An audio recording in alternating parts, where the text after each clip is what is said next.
Getting that early advantage is so important. So let's see how things shift as Top Esports choose to remain on the blue side.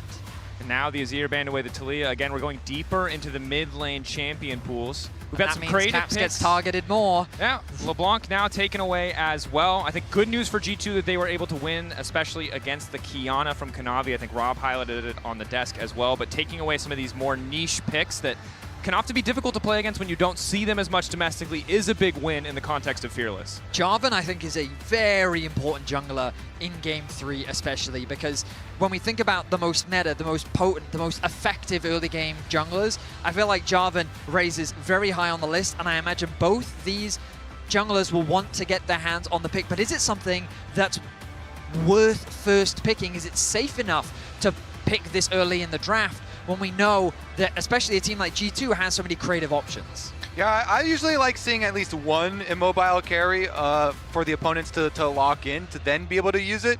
But as you say, Kanavi has been insane with this champion. Definitely very, very scary if they decide to early pick it. Of course, Kanavi's been very scary on a lot of champions.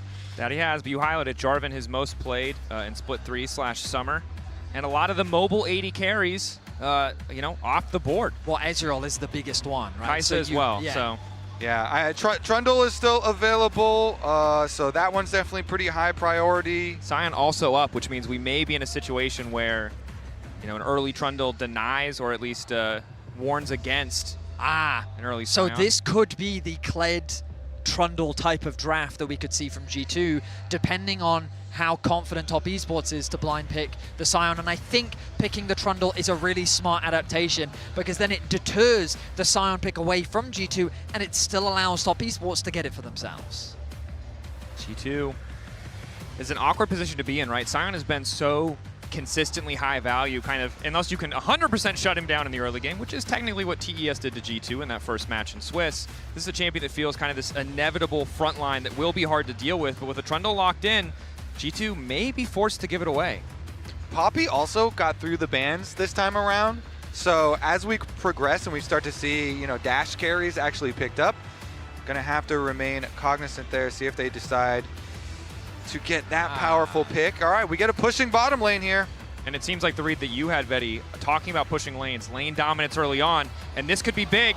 Locked in, cast your minds back, 2024 MSI. It was Yike on this Ivern. Double 80 carry compositions for G2, and Top Esports helpless from minute 1. Cast your mind back a few hours. We were in the back room saying, wait, does SkewMod play Ivern? We were going back to logs. Yeah, he's got a few I mean, I was just going to pretend we knew that. I wasn't going to go back to like, wait, does he play? But I mean, I didn't expect it in Game 3. I saw that Trundle and my instincts immediately went to, I think Ivern could really be good here, just because it facilitates this idea of a strong pushing bot lane. But I don't think Top Esports have responded poorly by going for the Ezreal Karma. They've gotten a bot lane duo that can look to match this Caitlyn with good range, good safety, and good wave clear. Ivern is one of the champs that's always so annoying for Trundle, though, because it does have so much safety that can lock him up. Now, if you are an OG fan of Labrov, you love to see this Thresh. If you are a 2025 fan of Labrov, it's been cursed. Multiple high-pressure LEC finals in clutch games, the Thresh was brought out. It failed catastrophically. Not entirely because of the pick, but this is a massive sign of confidence for the G2 support, and we're going to have to see if it pays off. Wow, okay. A lot of trust being given to Labrov. He wants to play a champion that he is extremely comfortable on it. He has a long history on it, and we'll see how it performs. Where are you on that scale, Vedius? Pessimistic. Okay. I think that Thresh is just kind of a bad champion, if I'm being really honest. That's my guy. That's my guy. Yep. And I think the Karma just has so much poke. The problem for G2 right now is the lack of lockdown, I feel like, that they need for a champion like Ezreal. And for Top Esports, I think that they just want to try and stack up the range. They want to make it as difficult as possible for G2 to close that gap. The question is, what direction do they go? I think removing the Sion is a good adaptation. The Jack's a comfort pick for BrokenBlade on the top side, also removed from Top Esports. And you can see how the approach, G2 trying to remove some of the more traditional standard meta things that can just be synonymously strong with a lot of what Top Esports already have. Top Esports really targeting some of these comfort picks, the LeBlanc, the Jax. I wonder what else to look to try and remove from G2's pool. Yeah, I mean, TES are showing There's the Kled. pretty dang good poke comp, and so poke comps are worried about the hard engage, so Kled definitely makes sense with all those Kled comps that G2 did run. But Trundle Pillar with Karma and Ezreal is like a shooting gallery of poke damage towards the mid game. See how effective they can be with it. Root Collars and Death Sentences from the side of G2 are pretty easy to dodge when you've got the extra speed that TES have. Nope. It looks like a relatively safe blind pick for the G2. In the Renekton, of course, synergizes nicely with the Root Collar from the Ivern. As TES now debate on what their final 2 picks are going to be. Now, as much as I'm skeptical of the Thresh, it's important to highlight if G2 can pull ahead early on, Thresh is a fantastic champion at snowballing lead, the hooks that can come from Fog of War. That said, the range discrepancy between these 2 teams right now is starting to feel enormous. Again, I just love the poke comps that are centered around Trundle Pillar. Trundle Pillar is just such a good ability at setting them all up, and so Hui makes a lot of sense here for TES. We have seen 369 with amazing Aatrox. I mean, we saw it in the Swiss game. We ran it side by side with the Shy replay that we all know is seen a lot of cursed. Aatrox, okay? And I'm just saying, they looked pretty much the same. They only had 2 different champions in their first game here in Swiss versus G2. Instead of the Hui, they had Orianna. Instead of the Ezreal, they had the Yunara. But it's really? Caps' Silas into this much range does... You know what? I question the Lucian. Great pick from Caps. I mean, what you've got is... Ivan has a lot of champions to support, whether it be Caitlyn on the back line or Silas/Renekton on the front line. Silas both and Renekton are great skirmishers in their ability to threaten back lines, into work together and lock down a target and make it difficult for them to play. But again, top esports have a huge amount of range. And I've always thought one of Renekton's biggest struggles is closing that gap against champions like Hui and like the Ezreal. Yeah, I favor top esports side here pretty heavily. Them having really good poke damage, really good speed, all of those discrepancies here. I feel like the pressure on G2 was to pick something that is going to be able to close the distance and get the engage.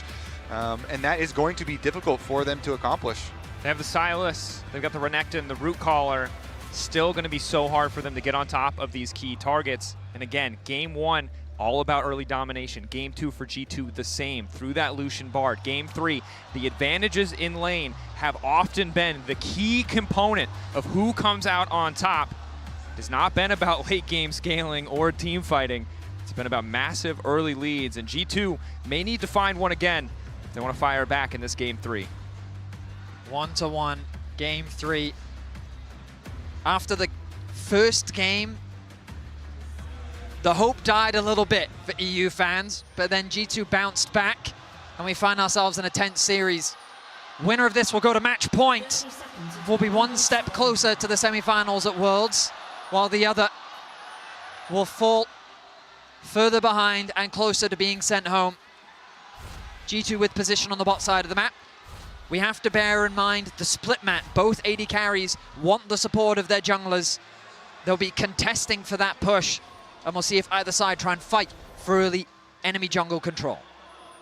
Let me remind you, in the game in Swiss that they did play, Kanavi absolutely ran the early game with the Trundle. He had really good pathing down towards the bottom side. He helped out JackeyLove with the dive, and so it's kind of a flip of what G2 just did to them. We'll see which team can pressure on the bottom side. If this Ezreal plus Karma poke damage is going to land in the early stages, then it should be TES here setting up for a similar game plan. And it is important for TES to find those early leads, because as much as they have the range advantage, G2 have a lot of CC. They have a lot of tools.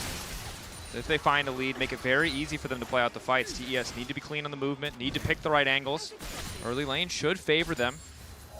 Rob obviously can get early access to the death sentence, but Karma Ezreal, I mean, it's been an oppressive 2v2 for 10 years of League of Legends at this point. Labrov needs to mitigate the incoming damage.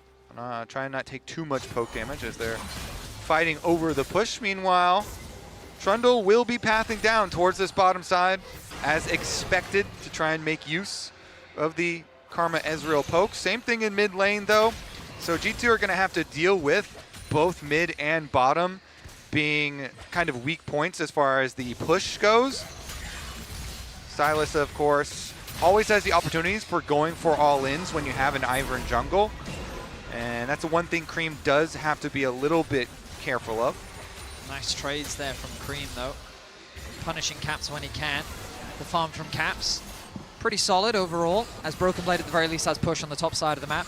Those hooks from Labrov, there's going to be one going wide, and that gives that bot lane that extra push. Also remember how quickly Ivern clears. So first clear, you always have to be worried about the Ivern early move, because you do have this extra time over pretty much all other junglers with the super quick clear, and he's going to use that time to go towards mid, as we were talking about, trying to help Caps out, maybe with a possible all-in.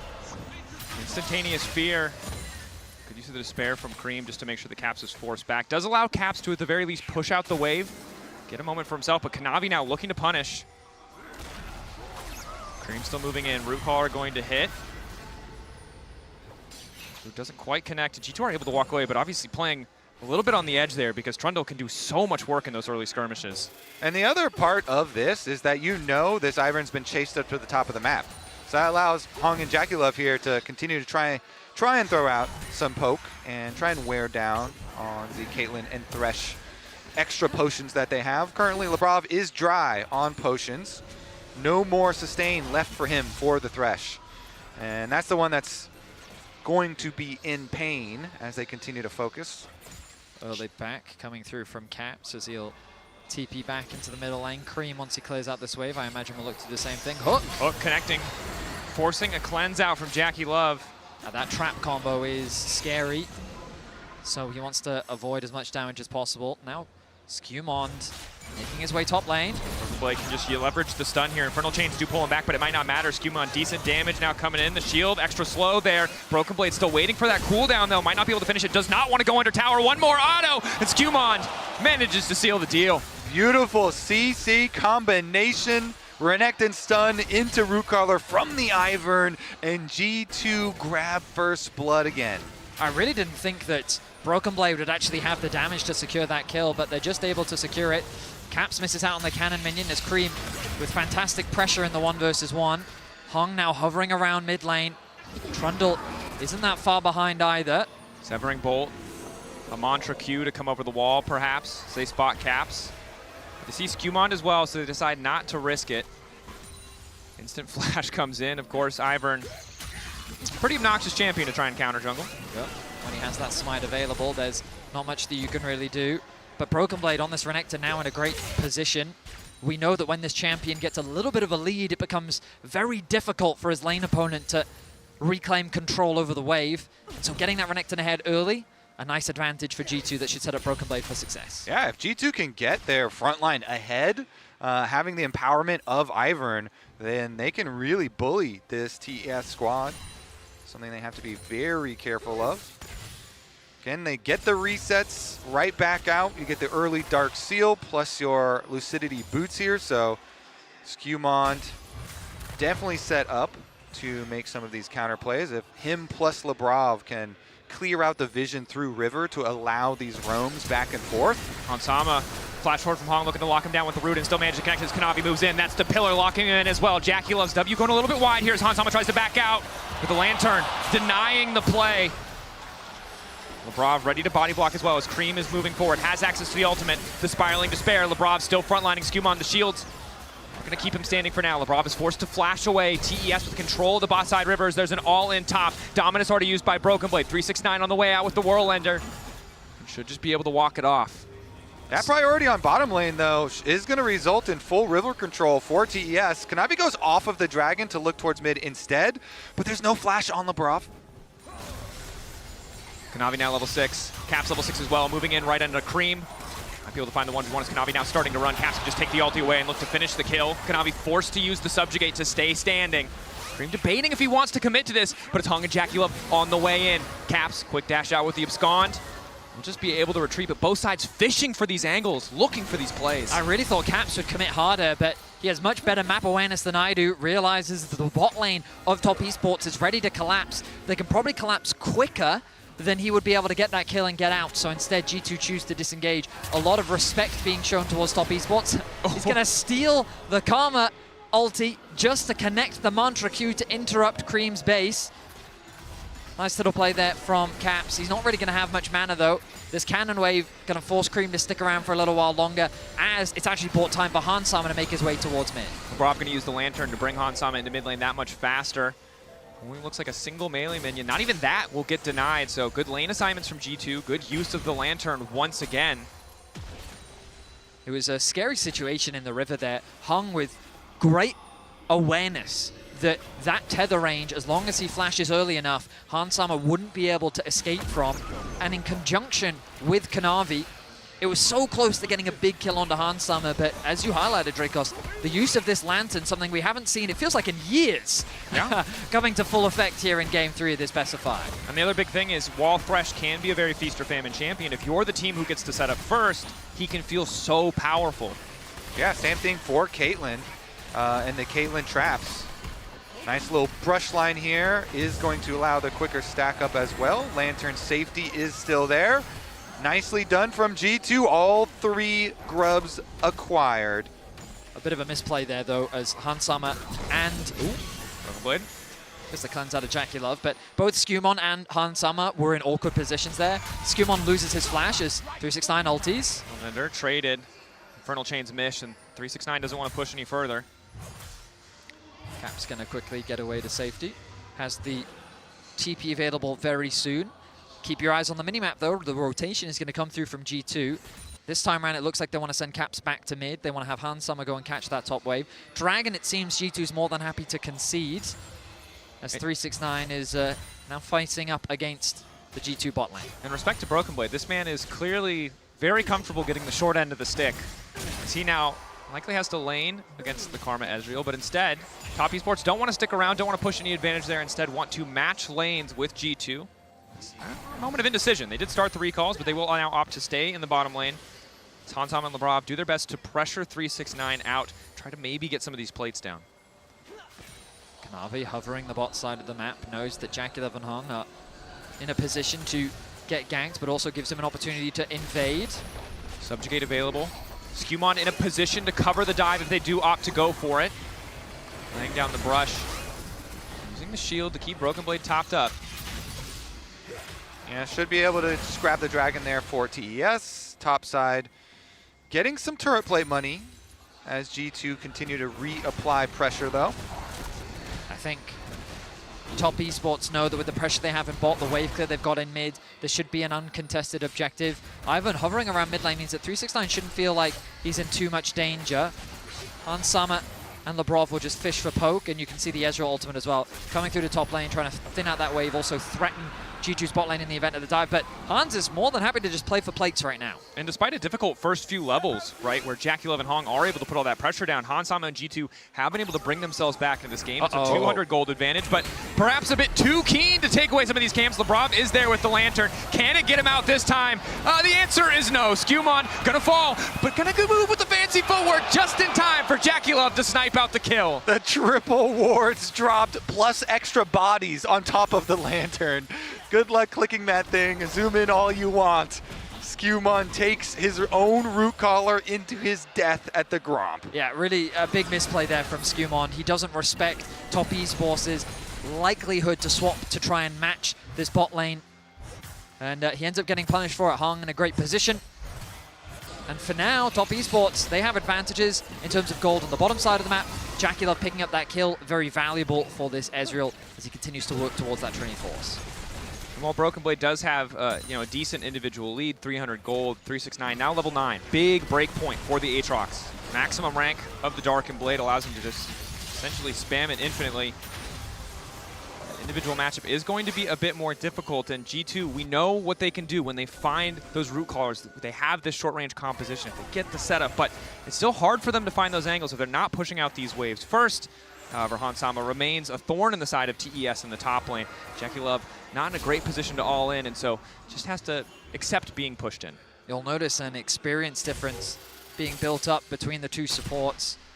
Labrov, a few more minions, and that will give him level 6. There it is now secured, but Hung has spent a lot of time hovering around JackeyLove to get what farm he needs. Kanavi running into SkewMod. Pillar not going to stop too much here. SkewMod just lays down another brush to keep the vision. Waiting now in the darkness, JackeyLove. Long have to be careful here. Labrov, the threat range, gonna risk the blind hook. Instead, knows that if they reset, they'll be able to fast push this top lane out and very likely take down this tier 1 tower. Looks like it. I don't think there's much that Top Esports can do as they need to get the reset through. The objective's in a bit of an awkward spot as the first dragon was taken very late. Herald actually going to spawn before that second dragon. 2 minutes away. I imagine both teams will set their sights on it. TES hitting their double Trinity Force spike for both Trundle and Ezreal at the moment as well. With these first item completions starting to come in across the Rift. Kanavi little hover here shouldn't result in too much, but maybe Creme can get a little bit of extra pressure.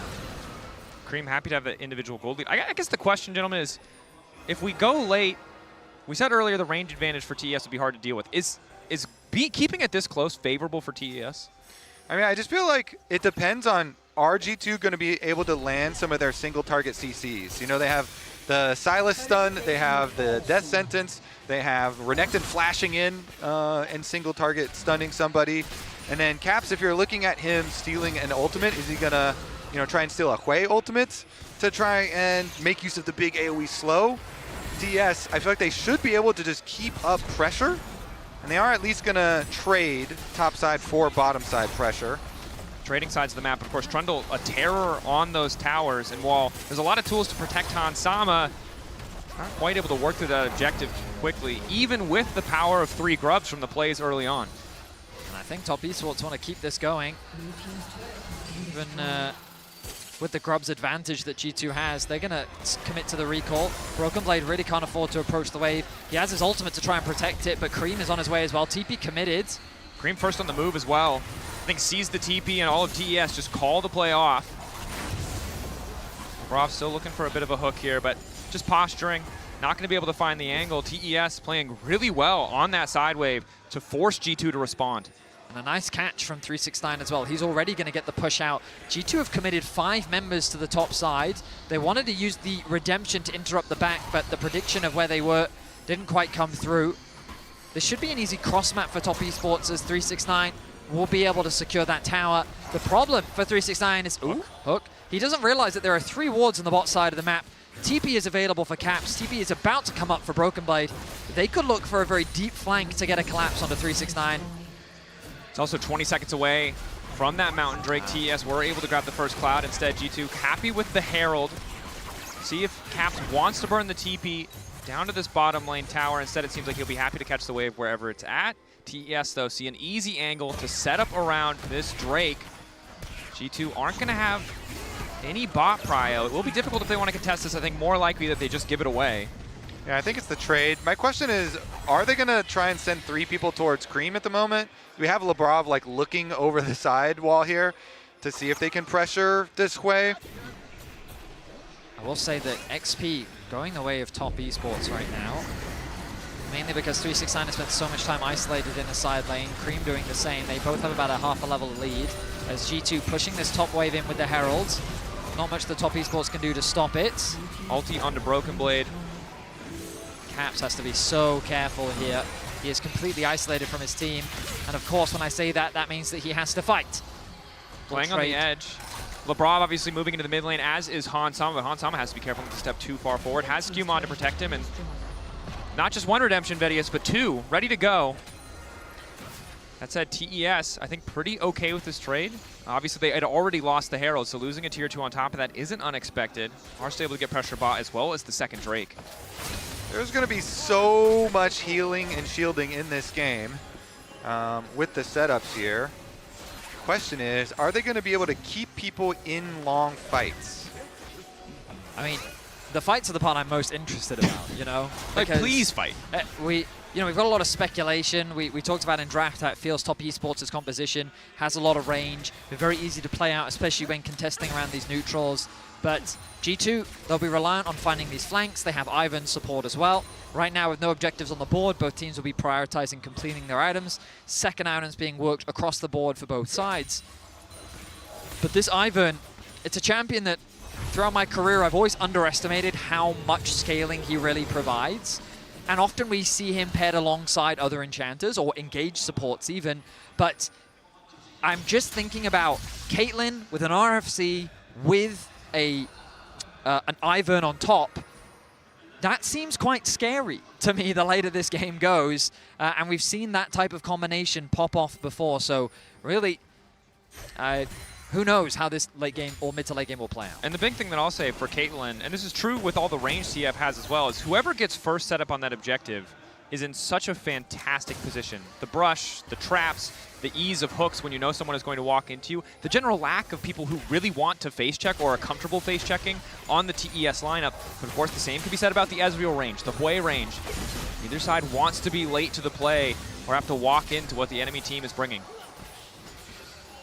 It's also in these mid games where G2 is the type of team. I mean, we saw it in game 1 where they can just get caught. You know, because right now there's no real objective to play for.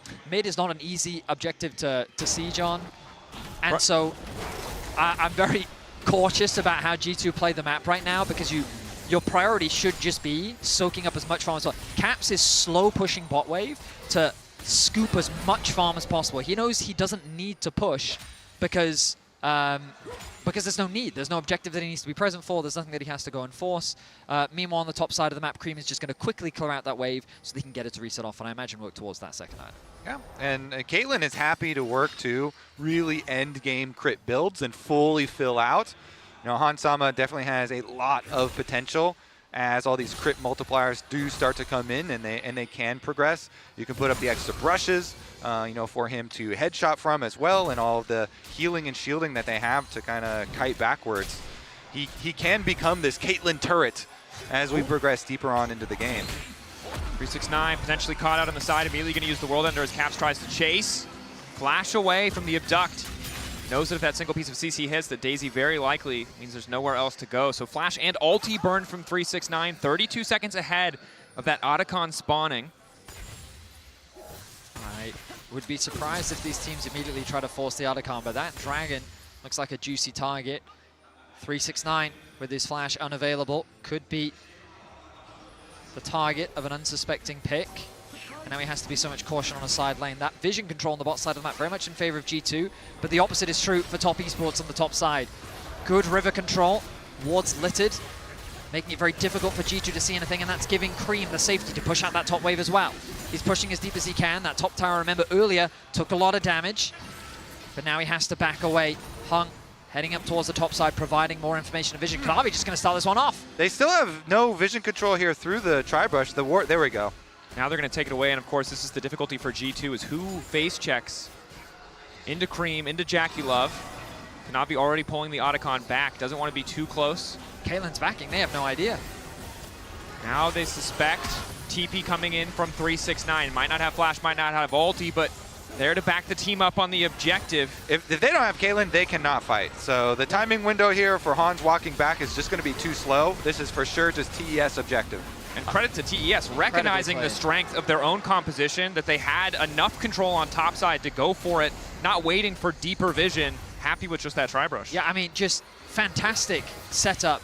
Completely suffocate the vision from G2, have full control over the river, and then they use the Mantra E to speed through the river, head straight towards the Dragon. G2 is just watching from the top side after the Otacon has already dropped. Kanavi's going to be cheeky and even look to steal away the blue buff, and I think he's going to get it. SkewMod in no position to respond. Likely the third Drake to TES immediately following. This could be the fight. BrokenBlade's going back to buy. Caps on the side, but spotted out by TES. Knockup is good from 369. Lantern going to pull him back. Decent ulti coming in from JackeyLove. Redemption getting those health bars right back up. TES pull away from the Drake, but Kanavi wants to fish for more. Pillar down in the mid lane, won't have much effect. Hook connecting onto Hung, but Labrov stuns himself to throw it down, and it's a severing bolt from the skies to knock him down. Caps will fall as well as JackeyLove fearlessly shifts forward. The JackeyLove engage! He will arcane shift into your face, and they take down Labrov, they take down Caps, and they will take down the Dragon. Top Esports are playing with their range flawlessly.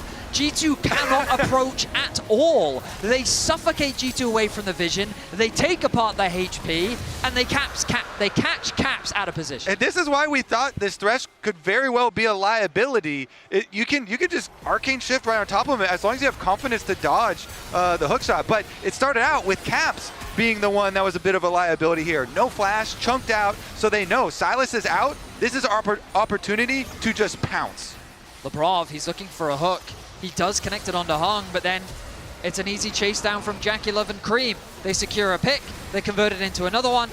And again, like, the question comes back, how does G2 even really start these fights? And the way is, they have to be on the objective first. They need to be the ones forcing their opposition into them, controlling that space. But they haven't been able to do that this game as Top Esports goes to Soul Point. Can they find a surprise pick? Root Collar over the wall. BrokenBlade immediately going to stun him. So much damage. Barely gets a chance to push the sub to gain it. Likely still going to fall. The shutdown is there. 369 running, but the second Root Collar crucially does not connect. So G2 going to be happy with that single pick. TES can push mid as a countermeasure, but honestly, yeah, whenever you're in doubt, go into the enemy jungle and look for a pick. They do find at least one here. Some money back getting Kanavi, but it's a little bit late. Also able to grab the flash, using the Daisy to siege the tower here, but without more threat onto Creme, pretty effortlessly deletes these waves. Daisy gives them a few more autos, but HansSama can't afford to stick around, so the tower low, but they're not going to be able to grab that additional gold. Yeah, you can't finish that one off, but Creme quietly been farming away this game. He has a 1.1k gold lead over Caps. The Horizon focus giving him all that extra damage. Ezreal ulti not going to interrupt any backs, but this Ezreal just continues to get stronger. Appropriate, given the skin. And I want to go back to what you said earlier, Betty, because you called out something that I think we haven't seen yet, which is neither side getting picked off too much. I think arguably Labrov's hook did catch him. And now it's eyes on G2 because they can't, if anyone gets caught on the side lane, the Baron is gone. But the scary part is TES have so much control over the mid lane in this pit that they might not even need to push that far. Caps is on the long flank. Is this a good one or is this a bad one? Caps up to the side. Subjugate going to keep him healthy for a damn long time, but hasn't used it quite yet. Redemption going in to heal him up as well. Extra shielding from the trigger seed, and down goes Daisy. G2 bully their way into the river, using the flank of Caps. Well, they will get a bit of vision for themselves. Caps is going to go back to top lane to push out that wave. BrokenBlade is even rotated up. He doesn't have his TP available, so he's wary of a fight breaking out. Caps is still fishing, though, as he clears out that ward. G2, they're just kind of looking for picks right now. Of course, that mid wave is such a difficult one to siege. I'd be shocked if they just started off the Baron. But BrokenBlade now going to go back to bot wave. G2 have to retreat because he does not have that TP available. Caps does get the ulti out of Kanavi. Had already burned the flash before. Caps' flash will also be up soon, so potential summoner spell advantage for the side of G2. I mean, a much slower game than what we've been seeing so far in this series, but a very well controlled game from Top Esports. Their objective control has been incredible. The way that they've been pressuring with their lanes has been good, and patience is the most important thing with a composition like this, and they've demonstrated it in abundance. Yeah, and if you get an Ocean Soul on a comp that has so much poke damage and so much speed to disengage, like, I don't know how you make your fights to actually kill them. So this Ocean Soul to either side just adds tremendous sustain on what is already in the game. And you can see, we talked about how much healing is in this game. Healing reduction is there for Creme. He has enough AoE to reliably proc it across a team fight. G2's only bit of healing reduction is on BrokenBlade, and doesn't really, unless he's in the thick of it, isn't going to be proccing in a lot of those crucial targets. And against an Ocean Soul, this might be a bit of a nightmare for G2. Again, you're already outranged, and now when they hit you with something, they heal. That's just not a great position. I mean, I'm personally very worried about a Hui level 16. You get the extra rank in that ultimate for Creme, and the team fights are just so hard to play for everybody except for HansSama, because the rest of G2 are going to be clumping. Labrov, they're going a little bit wide, but now he's just completely isolated himself. Flat forward with the play. BrokenBlade ready to come over the wall immediately into the back line, but JackeyLove is still standing for now, untouched. BrokenBlade trying to move forward, but 369 perfectly interrupts. JackeyLove shift back over the wall, now able to free fire, but HansSama is firing back just as well. Trap down, Redemption coming in. The Caitlyn needs to make the difference, but it's 369 into the back line with the triple. Caps is going to run for his life, but 369 still on the hunt. Even though Caps survives, it does not matter. That is going to be TES awaiting the arrival of their Ocean Soul. It does not matter the year, it does not matter the game, it does not matter the team. The LPL Aatrox comes all the same. It is the fear of all European teams as 369 comes up massively in this team fight. A triple kill secured, a soul secured. G2 find a flank into the fight, but it still was not enough as JackeyLove and 369 navigate the fight beautifully. And they can endlessly start up Baron. They have Ocean Soul. They can sustain forever. SkewMod is so far away on the Ivern. As Steel is very difficult. Okay, Lantern can get him closer. Is the miracle here? SkewMod needs to get the steal. 5K getting lower. Caps waiting over the wall, taking a bit of poke already. Root down from SkewMod. All D's coming in. Labrov getting lower and lower. 369 looking to isolate him completely. The jungler deleted. Kanavi remains on the Baron. Caps hoping for a desperation steal, but it absolutely will not work. The Ocean Soul, the Baron empowering TES as they take the objective. HansSama, Q connecting, Infernal Chains, and it's beautiful from 369. Top Esports deny the steal from G2. Top Esports is hunting for more kills, and Top Esports is looking to go match point in this best of 5. Lantern there, but TES running G2 down. Caps finally going in, but that's not a 1v1 you want. JackeyLove in melee range, fist fighting the silence without fear. And TES are inside the base. They've got Baron buff on. They can just go for the rest of the buildings. Reset coming in from BrokenBlade. SkewMod there, but it's not enough. 39 seconds on Caps, 13 on HansSama. The True Shot Barrage will not connect, but TES just keeping the siege going. One tower to fall. BrokenBlade marked up by the Spiraling Despair, trying to hold on to the mental in the final moments as the last member of G2 falls. HansSama there just in time to watch TES move on to match point, and they're making it personal as they take him down. Kanavi flashing the JDG sign right there. Him and 369 want it back in semifinals.